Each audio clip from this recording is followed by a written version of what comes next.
நார்மலாக செய்கிற முட்டை பொடி மாஸ் மாதிரி இல்லாமல் புதினா கொத்தமல்லியெல்லாம் சேர்த்து இன்னும் எக்ஸ்ட்ரா ஃப்ளேவரோட இன்னும் டேஸ்ட்டி எப்படி பண்ணலான்னு பார்க்கலாம். அதுக்கு ஒரு மிக்ஸி ஜாரில் ஒரு பச்சை மிளகா, அரை கைப்படி புதினா, அரை கைப்படி கொத்தமல்லி சேர்த்துட்டு தண்ணி எதுவும் சேர்க்காம இந்த அளவுக்கு அரைச்சி ரெடி பண்ணிக்கோங்க.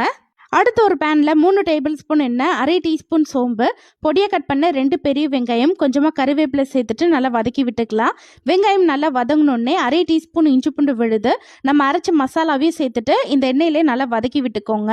அடுத்து பொடியை கட் பண்ண ஒரு சின்ன சைஸ் தக்காளி, அரை குடமிளகா சேர்த்துட்டு நல்லா வதக்கி விட்டுக்கலாம். குடமிளகா ஆப்ஷனல் தான். இப்போ தேவையான மசாலா சேர்த்துக்கலாம். அரை டீஸ்பூன் தனி மிளகாய் தூள், 1/4 டீஸ்பூன் கரம் மசாலா, தேவையான உப்பு சேர்த்துட்டு அடுப்பு லோ ஃப்ளேமில் வச்சு நல்லா கலந்து விட்டுக்கோங்க.